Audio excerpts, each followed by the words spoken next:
NATO was created to prevent war between its members. This video is about why NATO versus NATO is not impossible. Like, subscribe and let's begin. The illusion of a single will. NATO is commonly perceived as a unified actor. One decision-making center. One coherent strategy. One collective instinct that activates the moment a crisis emerges. This perception is deeply embedded in media narratives, political rhetoric, and public imagination because it offers clarity. A single enemy, a single response, a single line that cannot be crossed. But this image is not a description of reality. It is a psychological abstraction. NATO does not think, decide, or act as a single entity. It does not possess intent in the way a state does. What appears as unity is the temporary alignment of multiple independent decision-makers whose interests overlap just enough to allow coordinated action. Each member of the alliance enters NATO with its own strategic culture, historical trauma, domestic political constraints, and risk tolerance. For some, security means deterrence at any cost. For others, it means stability and predictability. For some, escalation is acceptable. For others, escalation is the primary threat to avoid. These positions are not errors or deviations. They are rational responses to different national conditions. Public-facing unity is therefore not proof of internal harmony. It is a functional necessity. Alliances must look stable in order to deter external pressure. This produces carefully calibrated language, synchronized messaging, and symbolic gestures that mask ongoing disagreement beneath the surface. Unity becomes a performance layer rather than an operational reality. Behind closed doors, NATO operates through continuous negotiation. Positions are softened. Timelines are stretched. Language is deliberately ambiguous. Silence is often used as a tool rather than a failure. This is not dysfunction. It is the only way a voluntary alliance can survive without coercion. The critical mistake is assuming that the absence of visible conflict equals the absence of conflict itself. In reality, disagreement inside NATO is constant. It is simply managed, postponed, or redistributed across procedural mechanisms. And unresolved conflict does not vanish. It accumulates pressure. As long as external threats remain clear and shared, this pressure stays contained. But when uncertainty increases and interests begin to diverge, the illusion of a single will becomes harder to sustain. At that point, the alliance does not suddenly fracture. It begins to experience internal resistance, subtle, legal, and increasingly structural. An alliance is not a state. One of the most persistent analytical mistakes is treating NATO as if it were a state. States command. States enforce. States act through hierarchy. NATO does none of these things. It cannot issue orders. It cannot compel obedience. It cannot override national sovereignty.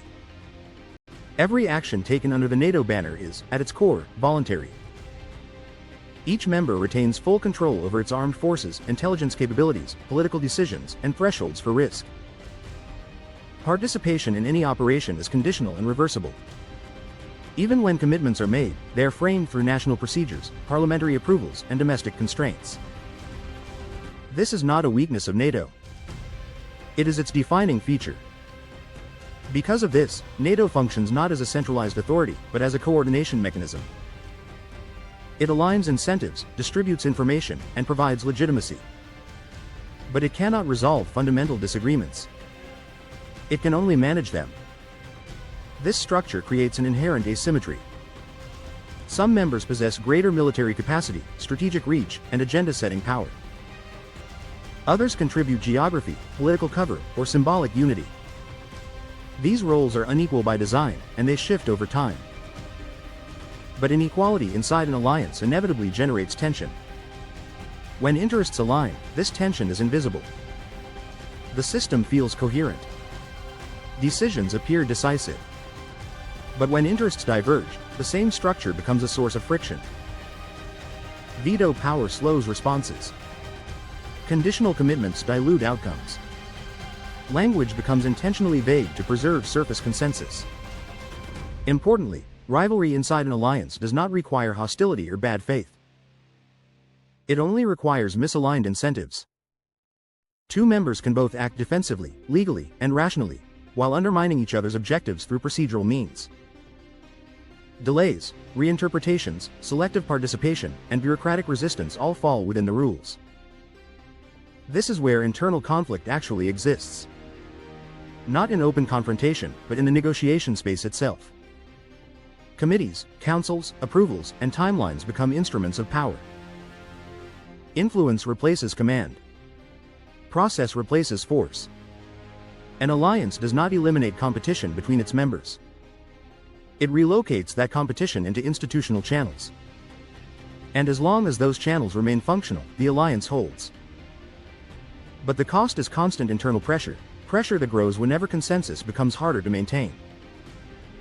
Why Article 5 is not a button. Article 5 is often described as the core guarantee of NATO. An attack on one is an attack on all.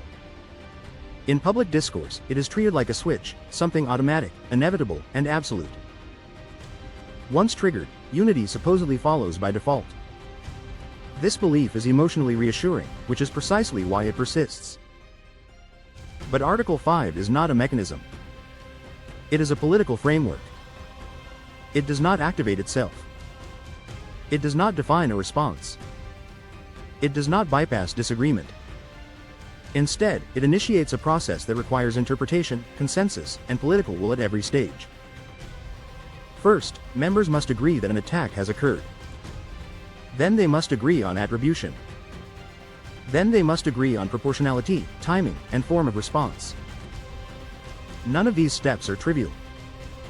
Modern conflict makes this even more complex. Cyber operations, proxy forces, hybrid tactics, and deniable actions blur the line between accident, provocation, and aggression. In such environments, determining what qualifies as an armed attack becomes a matter of interpretation rather than fact. Different members, facing different risks, interpret the same event differently. Consensus under these conditions does not mean shared belief. It means no member is willing to openly block the decision at that moment. This creates space for delay, conditional support, and symbolic participation. Article 5 does not remove politics from crisis situations. It concentrates them. This matters because invoking Article 5 forces alignment. And alignment is not always in every member's interest. Some benefit from escalation. Others bear disproportionate costs. Some seek clarity. Others seek ambiguity. None of these positions are irrational. They are context-dependent. In scenarios involving internal disputes, or situations where two NATO members frame the same crisis in incompatible ways, Article 5 becomes destabilizing rather than stabilizing. Invoking it forces the alliance to choose between narratives. And when choosing carries higher risk than postponing, postponement becomes the rational option. This is why Article 5 has been invoked only once in NATO's history, and even then, its implementation varied widely. The principle held. The execution fragmented. That precedent matters. Article 5 is a deterrent because of belief, not because of automation. And belief is strongest in simple scenarios. As ambiguity increases, so does political friction. The guarantee remains on paper, but its practical meaning becomes increasingly contested. Where interests start to diverge, internal conflict inside an alliance does not begin with disagreement. It begins with asymmetry. The same decision can carry radically different costs for different members, even when it is framed as collective. Geography, economy, military exposure, and domestic stability all shape how risk is perceived. For one state, escalation may strengthen deterrence. For another, it may invite retaliation on critical infrastructure. For one, a firm stance may be politically popular. For another, it may threaten internal stability. These differences are not ideological. They are structural. As long as threats are external, clear, and universally recognized, alignment holds. The costs feel shared. The risks appear manageable. But when threats become ambiguous, indirect, hybrid, or strategically unclear, incentives begin to drift apart. What one member sees as necessary defense, another sees as unnecessary provocation. This is the point where unity starts to strain. Not visibly, but internally. Language shifts. Statements become more carefully worded. Commitments include caveats. Timelines stretch. What looks like caution on the surface is often disagreement being managed beneath it. Crucially, this divergence does not require hostility or distrust. It emerges naturally when members begin optimizing for national survival rather than alliance cohesion. In such moments, loyalty is not abandoned. It is reinterpreted. Supporting the alliance becomes conditional on how that support aligns with domestic priorities. The system continues to function. Meetings still occur. Exercises still run. Coordination still exists. But intent fragments. Actions become less synchronized. Cooperation becomes selective rather than automatic. This creates a layered alliance. Core members with aligned interests move faster. Peripheral members move cautiously. Others remain formally committed while minimizing exposure. None of this violates NATO's rules. All of it reshapes outcomes. At this stage, the alliance is no longer operating as a single vector. It is a collection of overlapping trajectories. The structure holds, but internal resistance increases. And resistance inside a system does not announce itself. It accumulates quietly, waiting for pressure to expose it. Conflict without war. When people hear the word conflict, they instinctively imagine force. Troops. Weapons. Borders crossed. But inside modern alliances, conflict rarely takes this form. It doesn't need to. Open confrontation is costly, visible, and destabilizing. Systems designed to avoid war adapt by relocating conflict into less visible channels. This is where pressure replaces violence. Inside NATO, conflict manifests through obstruction rather than attack. Decisions are slowed rather than rejected. Information is shared selectively. Intelligence cooperation becomes conditional. Military participation is technically fulfilled but strategically minimized. No rules are broken, yet outcomes shift. This kind of conflict is procedural. It operates through vetoes, delays, reinterpretations, and administrative friction. Because NATO is consensus-based, doing nothing can be as powerful as doing something. Blocking a decision openly carries political cost. Quietly preventing consensus does not. What makes this especially effective is plausibility. Every action can be justified. Delays can be framed as caution. Limited participation can be framed as capacity constraints. Silence can be framed as neutrality. From the outside, the alliance still appears intact. But internally, influence is being exercised. Over time, this creates asymmetric power dynamics. Members who can afford delay gain leverage. Members who depend on speed lose it. Trust begins to erode, not because of betrayal, but because predictability disappears. You no longer know whether cooperation will arrive in full, in part, or not at all. This is conflict without confrontation. And because it lacks spectacle, it lacks resolution. There is no decisive moment. No clear escalation. No point where the system visibly breaks. Instead, it adapts around the tension, absorbing it while slowly changing shape. The danger is not collapse. It is normalization. Once this mode of interaction becomes standard, the alliance still exists on paper, but its internal logic shifts. Cooperation becomes transactional. Solidarity becomes situational. And strategic alignment becomes temporary rather than assumed. At that point, NATO is no longer primarily a tool for collective defense. It becomes a space where national interests compete under the appearance of unity. The conflict has not disappeared. It has simply become quieter and more persistent. Why it doesn't look like a war? There is a reason internal conflict inside NATO feels counterintuitive. Most people are trained to recognize conflict only when it becomes visible. Wars have images. Explosions. Clear sides. Clear moments where something begins and something ends. This expectation shapes how threats are perceived.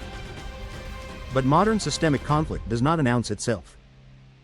Inside large political and military structures, pressure accumulates through administrative decisions rather than dramatic actions. It appears in budgets that are approved but not prioritized. In deployments that are announced but limited. In commitments that exist on paper but arrive late or diluted. This makes internal conflict harder to identify and easier to deny. There is always a procedural explanation. Always a technical reason. Always a legitimate constraint. Individually, these explanations make sense. Collectively, they reshape the system. The alliance does not fracture in a single moment.